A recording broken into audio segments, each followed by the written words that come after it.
দিন শেষে সবার ভালোবাসা অর্জন করতে হবে। এই কথাগুলো যে আমি বলি এর অনেকগুলো কারণ আছে। এই সবগুলো কথার সঙ্গে একজন উদ্যোক্তার ব্যক্তিত্বের সম্পর্ক আছে, একজন উদ্যোক্তা হিসেবে সফল হওয়ার সম্পর্ক আছে। সেই জন্য এই কথাগুলো আমি সবসময় বলি। শুধু একজন উদ্যোক্তা নয়, একজন মানুষ হিসাবে আপনাকে উচ্চ মাত্রায় নিয়ে যাওয়ার সম্পর্ক আছে। একজন মানুষ হিসাবে দিন শেষে শান্তিতে ঘুমানোর সম্পর্ক আছে, স্মাইল করার সম্পর্ক আছে। আমরা এত কিছু কেন করি? যাতে দিন শেষে আমরা ভালো থাকি, সুখে থাকি, আনন্দে থাকি, খুশি থাকি। খুশি হওয়ার সম্পর্ক আছে। আপনি আপনার প্রতিষ্ঠানের সেল বাড়াতে চান, কিন্তু কেউ আপনাকে পছন্দ, আমি সেই একটা ভিডিওতে বলেছিলাম যে আপনাকে পছন্দ করতে হবে মানুষ, তাই না?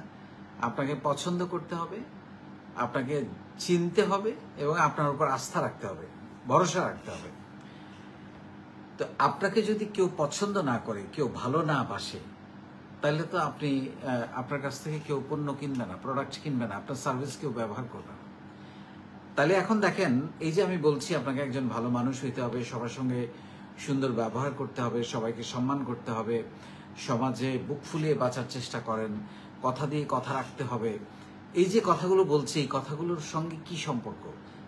এইরকম একটা ক্যারেক্টার, এরকম একটা মানে কি বলে চিত্র যদি আপনার সবার সামনে আপনার থাকে, যে আপনাকে বিশ্বাস করা যায়, আপনি কাউকে ঠকান না, কাউকে আঘাত করেন না, আপনি একদম পজিটিভ মানুষ, আপনি কথা দিয়ে কথা রাখেন, তার মানে মানুষ আপনাকে ভালোবাসবে।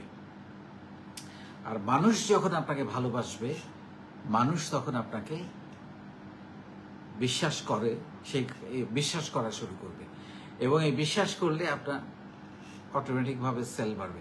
তার মানে এই প্ল্যাটফর্মে আপনাকে যে অবারিত একটা সুযোগ আমরা তৈরি করে দিয়েছি, যে মানুষের ভালোবাসা আপনি অর্জন, তাতে কি হবে? এই জায়গাগুলো যখন আপনার তৈরি হবে, তখন আপনি দেখবেন যে আপনি এগিয়ে যাচ্ছেন এবং আপনার সেল করা, আপনার এই প্ল্যাটফর্মে সবার ভালোবাসা। কারণ হয় কি, আমরা তো আসলে কানেক্টিভিটি তৈরি করতে পারি না। আমরা হয়তো নর্মালি কি হয়, আমাদেরকে হয়তো আমাদের পরিবারের একজন চিনে বা বন্ধু বান্ধব কয়েকজন চিনে, আমরা হয়তো যে জায়গায় থাকি তার আশেপাশে কয়েকজন মানুষ চিনে, কিন্তু এর বাইরে তো আমাদের আসলে নিজেকে পরিচয় দেওয়ার, পরিচয় মানে নিজে আমার ভালো দিকগুলো জানানোর কিন্তু সুযোগ খুব কম। কিন্তু এই প্ল্যাটফর্মে লাখো লাখো মানুষের মধ্যে আপনার নিজেকে, আপনি যে একজন ভালো মানুষ, আপনি যে একজন কমিটেড মানুষ, আপনি যে একজন সৎ মানুষ, আপনি যে একজন কাউকে ঠকান না, আপনি কাউকে আঘাত করেন না, আপনি যে একজন পজিটিভ মানুষ, এই জিনিসটা কিন্তু বোঝানোর বা বোঝার একটা বিরাট সুযোগ আছে। এবং সেই সুযোগটা কিন্তু অনেকেই গ্রহণ করেছে, যার কারণে তারা ভালো করছে, তারা এগিয়ে যাচ্ছে, তারা অনেক ভালো ভালো সেল করছে। এই নেটওয়ার্কের এই সুবিধাটা কিন্তু অনেকেরই আছে। আমাদের এখানে ফাউন্ডেশনে আমাদের অনেক আমাদের আজীবন সদস্য এবং আমাদের দায়িত্বশীল আছে, যাদেরকে লাখো মানুষ চেনে। এখন এই লাখো মানুষ যে আপনাকে চেনে, কিভাবে চেনে?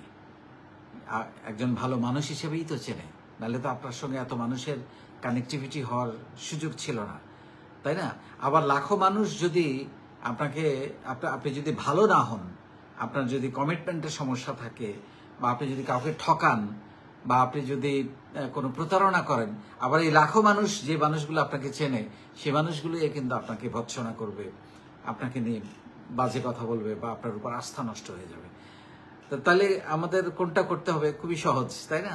তো সেই জন্য আপনাকে অনেক বেশি মানুষ ভালোবাসে, সেই জায়গাটা তৈরি করেন, দেখবেন সেল আপনার বাড়বে, আপনার ব্যক্তিত্ব বাড়বে, আপনার সুনাম ছড়িয়ে পড়বে। এবং সেই জন্য যে জিনিসগুলো দরকার, তা আবার আরেকবার বলে দিচ্ছি, সেটা হচ্ছে আপনাকে একজন বিশ্বাসযোগ্য মানুষ হইতে হবে, পজিটিভ মানুষ হইতে হবে, কথা দিয়ে কথা রাখতে হবে, তাহলেই বিশ্বাস তৈরি হবে। আপনি কাউকে ঠকান না, ঠকাতে পারেন না, আপনাকে দিয়ে কাউকে ঠকানো সম্ভব না, কাউকে আঘাত করেন না, আপনি একজন পজিটিভ মানুষ এবং ওভারঅল আপনি একজন ভালো মানুষ। তবেই আপনাকে মানুষ ভালোবাসবে এবং আপনি একজন বিনয়ী মানুষ। তবেই আপনাকে মানুষ ভালোবাসবে এবং আপনার সঙ্গে লেনদেন করতে পছন্দ করবে, আপনার ব্যবসা, আপনার সেল অটোমেটিক বেড়ে যাবে।